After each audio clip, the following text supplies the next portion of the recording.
Hello friends, आप सभी को लूसेंट के chapter wise page wise series में स्वागत है। हम लोग हिस्ट्री के बेसिक चैप्टर्स कंप्लीट कर रहे हैं। उसमें जो चैप्टर नंबर 4 हैं उससे बनने वाले जितने ऑब्जेक्टिव हैं आज कंप्लीट करेंगे।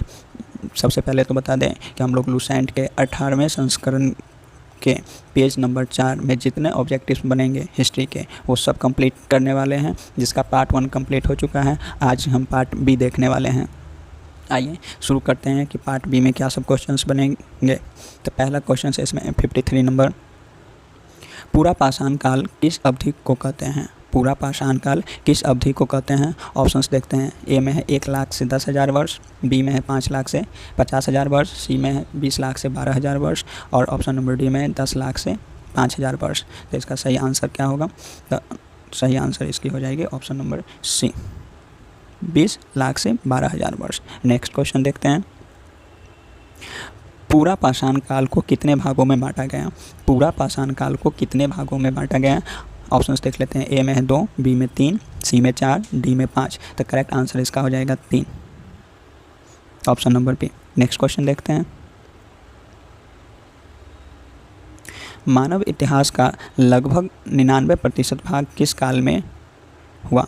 मानव इतिहास का लगभग 99% भाग किस काल में हुआ? तो ऑप्शंस देख लेते हैं। नव पाषाण, मध्य पाषाण, पूरा पाषाण और ताम्र पाषाण। तो इसका सही आंसर हो जाएगी ऑप्शन नंबर सी, पूरा पाषाण। नेक्स्ट क्वेश्चन देखते हैं, मध्य पाषाण काल का समय क्या माना जाता है? मध्य पाषाण काल का समय क्या माना जाता है? ऑप्शंस देखते हैं।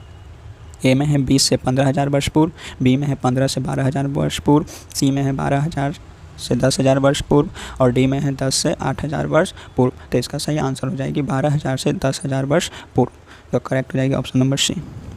नेक्स्ट क्वेश्चन, माइक्रोलिथ किस काल के औजार हैं? माइक्रोलिथ किस काल के औजार हैं? तो ऑप्शंस देख लेते हैं। पूरा पाषाण, मध्य पाषाण, नव पाषाण, ताम्र पाषाण। तो सही आंसर हो जाएगी ऑप्शन नंबर बी, मध्य पाषाण।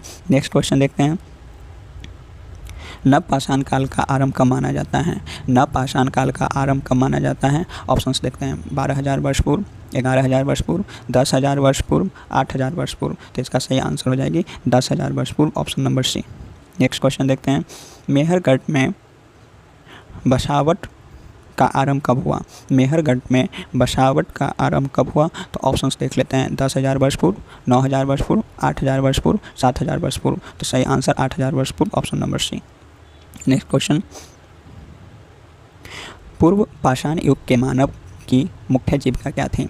पूर्व पाषाण युग के मानव की मुख्य जीविका क्या थी? ऑप्शंस देखते हैं। कृषि, पशुपालन, शिकार, व्यापार। तो इसका सही आंसर हो जाएगी शिकार, option number C. Next question देखते हैं, प्राचीन सिक्कों का दूसरा नाम क्या था? प्राचीन सिक्कों का दूसरा नाम क्या था? ऑप्शन है दिनार, निक्स, काशापर्ण और रुपया। तो सही आंसर हो जाएगा इसका ऑप्शन नंबर सी, काशापर्ण। नेक्स्ट क्वेश्चन देखते हैं, सर्वप्रथम सिक्कों पर लेख लिखने का परंपरा किसने शुरू की? सर्वप्रथम सिक्कों पर लेख लिखने का परंपरा किसने शुरू की? ऑप्शंस देखते हैं। मौर्य, कुषाण, यवन और गुप्त। तो सही आंसर इसका हो जाएगा यवन, option number C. Next question देखते हैं, पूरा लेख शास्त्र का संबंध किससे है? पूरा लेख शास्त्र का संबंध किससे है? ऑप्शंस देखते हैं। ए में पूरा स्थलों से, बी में है अभिलेखों के अध्ययन से, सी में है मानव अवशेष से और डी में है सिक्कों से। तो इसका सही आंसर हो जाएगा ऑप्शन नंबर बी, अभिलेखों के अध्ययन से, अभिलेखों के अध्ययन से। नेक्स्ट क्वेश्चन देखते हैं, पूरा लिपि शास्त्र किसका अध्ययन करता है? पूरा लिपि शास्त्र किसका अध्ययन करता है? ऑप्शंस देखते हैं। सिक्के, शिलालेख, प्राचीन तिथियाँ, पुरानी लिपियाँ और तिथियाँ। तो सही ऑप्शन हो जाएगी ऑप्शन नंबर डी, पुरानी लिपियाँ और तिथियाँ। नेक्स्ट क्वेश्चन, सबसे अधिक अभिलेख कहाँ संग्रहित हैं? सबसे अधिक अभिलेख कहाँ संग्रहित हैं? ऑप्शंस देख लेते हैं। दिल्ली, पटना, मैसूर, उज्जैन। तो सही आंसर इसका हो जाएगा Mysore, option number C. Next question देखते हैं, प्रारंभिक अभिलेख किस भाषा में है? प्रारंभिक अभिलेख किस भाषा में है? ऑप्शंस देखते हैं। संस्कृत, पाली, प्राकृत, तमिल। तो सही ऑप्शन इसका हो जाएगा ऑप्शन नंबर सी, प्राकृत भाषा में। नेक्स्ट क्वेश्चन देखते हैं, हड़प्पा संस्कृति की मोहरों पर मिले अभिलेखों की स्थिति क्या है? हड़प्पा संस्कृति की मोहरों पर मिले अभिलेखों की स्थिति क्या है? तो ऑप्शंस देख लेते हैं क्या सब है। ए में पढ़े जा चुके हैं, बी में आंशिक पढ़े गए हैं, सी में पढ़े नहीं जा सके और डी में नष्ट हो चुके। ऑप्शन नंबर सी इसका करेक्ट हो जाएगा, पढ़े नहीं जा सके। नेक्स्ट क्वेश्चन है, संस्कृत भाषा का व्यापक प्रयोग अभिलेखों में कब हुआ? संस्कृत भाषा का व्यापक प्रयोग अभिलेखों में कब हुआ? ऑप्शंस देखते हैं, ए में 2री-3री सदी, 4ठी-5वीं सदी, सी ऑप्शन में है 6ठी-7वीं सदी और डी में है 8वीं-9वीं सदी। तो इसका सही आंसर हो जाएगी 4ठी-5वीं सदी, ऑप्शन नंबर बी करेक्ट हो जाएगा।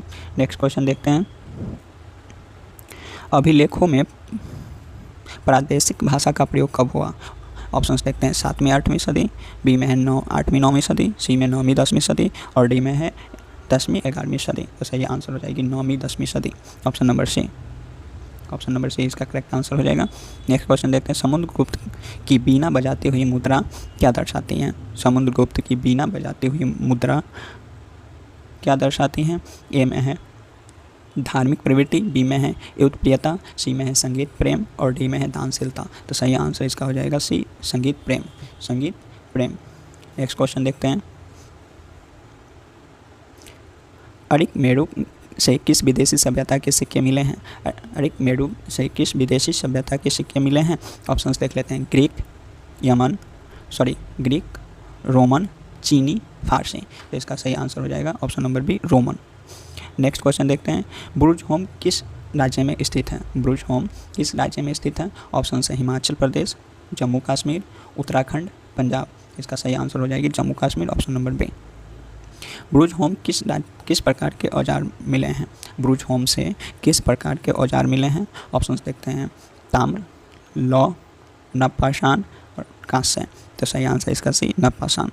नेक्स्ट क्वेश्चन देखते हैं, ब्रुज होम से किस प्रथा का प्रमाण मिला है? ब्रुज होम से किस प्रथा का प्रमाण मिला है? ऑप्शन ए है नरबली, बी है सती, सी में है मनुष्य कुत्ता संयुक्त दफन और डी में है बाल विवाह। तो सही ऑप्शन इसका हो जाएगा सी, मनुष्य कुत्ता संयुक्त दफन। नेक्स्ट क्वेश्चन है, गर्तवास में क्या सुविधा थी? चूल्हा, खिड़की, सीढ़ियाँ, दरवाज़ा। तो फिर से क्वेश्चन सुनिएगा, गर्तवास में क्या सुविधा थी? तो सीढ़ियाँ की, option number C. Next question है, इतिहास को कितने भागों में बांटा गया? इतिहास को कितने भागों में बांटा गया है? तो ऑप्शंस देख लेते हैं, 2, 3, 4, 5। तो ऑप्शन नंबर बी करेक्ट हो जाएगी, 3 भागों में। नेक्स्ट क्वेश्चन देखते हैं, आदि ऐतिहासिक काल से क्या तात्पर्य है? आदि ऐतिहासिक काल से क्या तात्पर्य है? तो ऑप्शंस देखते हैं, लिखित स्रोत उपलब्ध है, बी में है लेखन का अभाव है, सी में लेख पढ़े नहीं जा सके और डी में है शिलालेख नहीं है। तो इसका सही आंसर हो जाएगी सी नंबर, लेख पढ़े नहीं जा सके, यानी आदि ऐतिहासिक काल से तात्पर्य है लेख पढ़े नहीं जा सके। नेक्स्ट क्वेश्चन देखते हैं, प्राग ऐतिहासिक काल किसे कहते हैं? प्राग ऐतिहासिक काल किसे कहते हैं? ऑप्शंस देख लेते हैं, लेख उपलब्ध काल, लेखन रहित काल, शासकों का काल, राजवंश काल। तो देखते हैं क्या है ऑप्शंस, एक बार रिपीट करते हैं क्वेश्चन को। प्राग ऐतिहासिक काल किससे संबंध रखता है ये बतानी है हमें। तो प्राग ऐतिहासिक काल किसे कहते हैं? तो इसके अकॉर्डिंग ऑप्शन हो जाएगी सी, लेखन रहित काल है ये। प्राग ऐतिहासिक काल लेखन रहित काल है। नेक्स्ट क्वेश्चन देखते हैं क्या है,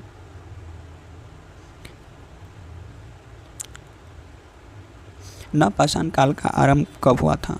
नवपाषाण काल का आरंभ कब हुआ था? क्वेश्चन है, नवपाषाण काल का आरंभ कब हुआ था? तो ऑप्शंस देख लेते हैं, 12,000 वर्ष पूर्व, 11,000 वर्ष पूर्व, 10,000 वर्ष पूर्व, 9,000 वर्ष पूर्व। तो ऑप्शन नंबर इसका सी करेक्ट हो जाएगी, 10,000 वर्ष पूर्व। नेक्स्ट क्वेश्चन है, मेहरगढ़ में बसावट कब आरंभ हुई? मेहरगढ़ में बसावट कब आरंभ हुई? तो ऑप्शंस देखते हैं, 10,000 वर्ष पूर्व, 9,000 वर्ष पूर्व, 8,000 वर्ष पूर्व, 7,000 वर्ष पूर्व। तो ऑप्शन नंबर सी इसका करेक्ट हो जाएगी, 8,000 वर्ष पूर्व। माइक्रोलिथ और औजार किस काल से संबंधित है? माइक्रोलिथ और औजार किस काल से संबंधित है? ऑप्शंस देख लेते हैं, पुरापाषाण, मध्यपाषाण, नवपाषाण, ताम्रपाषाण। तो सही आंसर हो जाएगी इसका भी, मध्यपाषाण। नेक्स्ट क्वेश्चन है, मानव इतिहास का 99% भाग किस काल में बीता? मानव इतिहास का लगभग 99% भाग किस काल में बीता? ऑप्शंस देख लेते हैं, नवपाषाण, मध्यपाषाण, पुरापाषाण, लौह युग। तो सही आंसर हो जाएगा सी, पुरापाषाण। होमो सैपियंस पृथ्वी पर कब आगमन हुआ? होमो सैपियंस का पृथ्वी पर आगमन कब हुआ? तो इसका सही आंसर हो जाएगा 30 से 40 हज़ार वर्ष पहले, ऑप्शन नंबर सी। कि होमो सैपियंस यानी कि जिसे हम मानव कह सकते हैं, मानव का साइंटिफिक नेम हम देखें तो होमो सैपियंस होता है, तो इसका आगमन कब हुआ था? तो 30 से 40 हज़ार वर्ष पहले। नेक्स्ट क्वेश्चन देखते हैं, पूर्व पाषाण युग में मनोरंजन का साधन क्या था? पूर्व पाषाण युग में मनोरंजन का साधन क्या था? ऑप्शंस देख लेते हैं, नृत्य, चित्रकला, शिकार, संगीत। तो ऑप्शन नंबर सी शिकार हो जाएगी। पूर्व पाषाण मानव की जीविका का मुख्य आधार क्या था? पूर्व पाषाण मानव की जीविका का मुख्य आधार क्या थी? तो ऑप्शंस देख लेते हैं, नृत्य, इसका ऑप्शंस हो जाएगी कृषि, व्यापार, पशुपालन, शिकार। तो इसका ऑप्शन डी करेक्ट हो जाएगी, शिकार। ब्रुज होम स्थल की संस्कृति किस काल से संबंधित है? ब्रुज होम स्थल की संस्कृति किस काल से संबंधित है? तो ऑप्शंस देखते हैं, पूरा पाषाण, मध्य पाषाण, नव पाषाण, ताम्र पाषाण। तो सही आंसर हो जाएगी ऑप्शन नंबर सी, नव पाषाण। नेक्स्ट क्वेश्चन देखते हैं, ब्रुज होम संस्कृति में किस रंग के बर्तनों का प्रयोग मिलता है? ब्रुज होम संस्कृति में किस रंग के बर्तनों का प्रयोग मिलता है? ऑप्शंस देखते हैं, काला लाल, धूसर, भूरा लाल, पीला। तो सही आंसर हो जाएगी बी, धूसर। नेक्स्ट क्वेश्चन देखते हैं, मालवा संस्कृति के बर्तन किस प्रकार के होते थे? मालवा संस्कृति के बर्तन किस प्रकार के होते थे? तो ऑप्शंस हो जाएंगे, काले पीले, बी में हो जाएगा चमकीले धूसर, सी में लाल या नारंगी रंग, और डी में हो जाएगा पीले। तो सही आंसर इसका हो जाएगा सी, लाल या नारंगी रंग। नेक्स्ट क्वेश्चन देखते हैं, पूर्वी नवपाषाण संस्कृति के बर्तन किस रंग के थे? पूर्वी नवपाषाण संस्कृति के बर्तन किस रंग के थे? तो ऑप्शंस देख लेते हैं, काले, भूरे लाल, पीले, सफ़ेद। तो सही आंसर इसका हो जाएगा बी, भूरा लाल। नेक्स्ट क्वेश्चन देखते हैं, प्रागैतिहासिक काल किसे कहते हैं? प्रागैतिहासिक काल किसे कहते हैं? ऑप्शंस देखते हैं, जब सिक्के चलन में आए, बी में जब लेख उपलब्ध नहीं थे, सी में जब ताम्रपाषाण मिलते हैं, डी में जब शासक ज्ञात हैं। तो इसका सही आंसर हो जाएगी बी, जब लेख उपलब्ध नहीं थे, जब लेख उपलब्ध नहीं थे। नेक्स्ट क्वेश्चन देखते हैं, आद्य ऐतिहासिक काल का मुख्य लक्षण क्या है?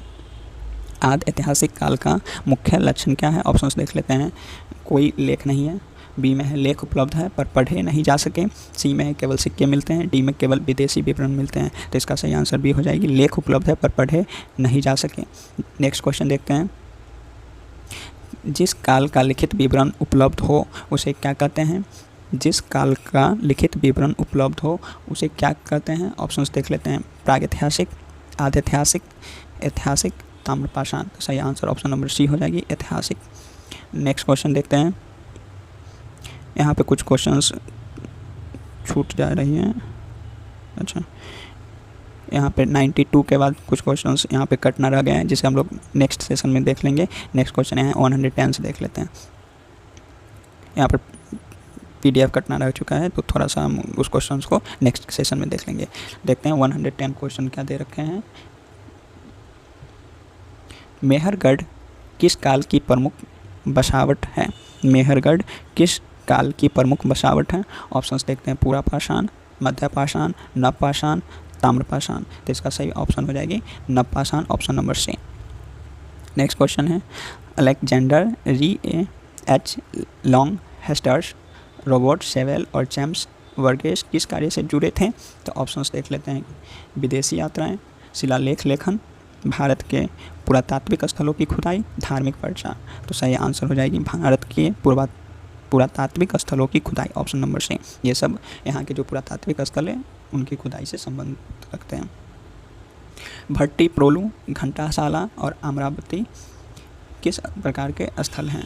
भट्टी प्रोलू, घंटाशाला और अमरावती किस प्रकार के स्थल हैं? तो ऑप्शंस देखते हैं, व्यापारी नगर, युद्ध क्षेत्र, पुरातात्विक उत्खनन स्थल, राजधानी। तो इसका सही आंसर सी हो जाएगी, पुरातात्विक उत्खनन स्थल। सबसे अधिक अभिलेख किस कार्यालय में सुरक्षित हैं? तो ऑप्शंस देखते हैं, ए में ASI मुख्यालय, बी में है मुख्य पुरालेख शास्त्री कार्यालय मैसूर, सी में है राष्ट्रीय अभिलेखागार और डी में है प्रयाग विश्वविद्यालय। तो सही आंसर हो जाएगी बी, मुख्य पुरालेख शास्त्री कार्यालय मैसूर। नेक्स्ट क्वेश्चन देखते हैं, प्रारंभिक अभिलेखों की प्रमुख भाषा क्या थी? प्रारंभिक अभिलेखों की प्रमुख भाषा क्या थी? ऑप्शंस देखते हैं, Sanskrit, Pali, Prakrit, Tamil. Option number C correct हो जाएगी, प्राकृत। अभिलेखों में संस्कृत भाषा का प्रयोग पहली बार किस सदी में दिखता है? तो ऑप्शंस देखते हैं, ईसा पूर्व दूसरी, ईसा की दूसरी, ईसा की चौथी और ईसा की छठी। तो ऑप्शन नंबर बी करेक्ट हो जाएगी, ईसा की दूसरी। अभिलेखों में प्रादेशिक भाषाओं का प्रयोग कब शुरू हुआ? ऑप्शन देखते हैं 7वीं 8वीं सदी, 8वीं 9वीं, 9वीं 10वीं सदी और 11वीं 12वीं सदी। सही ऑप्शन हो जाएगी 9वीं 10वीं सदी, सी नंबर करेक्ट। सबसे पुराने अभिलेख किस संस्कृति के मोहरों पर पाए गए हैं? सबसे पुराने अभिलेख किस संस्कृति के मोहरों पर पाए गए हैं? ऑप्शंस देख लेते हैं, वैदिक, सिंधु घाटी सभ्यता, मौर्य, सातवाहन। तो सही आंसर हो जाएगी बी, सिंधु घाटी सभ्यता। नेक्स्ट क्वेश्चन देखते हैं, कार्पस इनस्क्रिप्शनोनम इंडिकारम में किन कालों के अभिलेख संकलित हैं? फिर से क्वेश्चन सुनिएगा, कार्पस इनस्क्रिप्शनोनम इंडिकारम में किन कालों के अभिलेख संकलित हैं? तो ऑप्शंस देख लेते हैं, इसका ऑप्शंस है केवल मौर्य, बी में है मौर्य, मौर्योत्तर और गुप्त, सी में है केवल गुप्त और डी में है केवल सातवाहन। तो सही आंसर इसका हो जाएगी बी, मौर्य, मौर्योत्तर और गुप्त। नेक्स्ट क्वेश्चन देखते हैं, समुद्रगुप्त की बीना वाली मुद्रा किस गुण को दर्शाती है? समुद्रगुप्त की बीना वाली मुद्रा किस गुण को दर्शाती है? ऑप्शंस देखते हैं, वीरता, पराक्रम, संगीत प्रेम, दानशीलता। तो सही ऑप्शन हो जाएगी सी, संगीत प्रेम को दर्शाती है। नेक्स्ट क्वेश्चन देखते हैं, अरिकमेडु से किस सभ्यता के सिक्के मिले हैं? अरिकमेडु से किस सभ्यता के सिक्के मिले हैं? तो ऑप्शंस देख लेते हैं, यूनानी, रोमन, फारसी और मिस्री यानी मिस्र। तो इसका सही आंसर हो जाएगी बी नंबर, रोमन।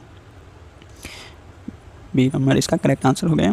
तो इस तरीके से हम पेज नंबर 4 में बनने वाले ऑब्जेक्टिव्स कंप्लीट किए हैं। इस सीरीज से जुड़ना क्यों ज़रूरी है? तो इस सीरीज में आप कहीं से भी पढ़े हो, कभी भी पढ़े हो, बस इस सीरीज़ को आप अटेंड करिए, इससे आपका रिवीजन होते चलेगा। आपने अगर नहीं पढ़ रखा है तो आपको ये थोड़ी बहुत याद होते चलेगा। फर्स्ट टाइम में अगर थोड़ी बहुत भी याद होते जा रहा है तो आप वीडियो को दोबारा देखिए ताकि आपको पूरा श्योरिटी के साथ याद हो जाए, और अपने फ्रेंड्स के साथ शेयर करिए। और इस तरीके के सेशंस फ्यूचर में आते रहेंगे। लाइक सब्सक्राइब करिए, इस चैनल पर बने रहिए। All the best, thank you, जय हिंद।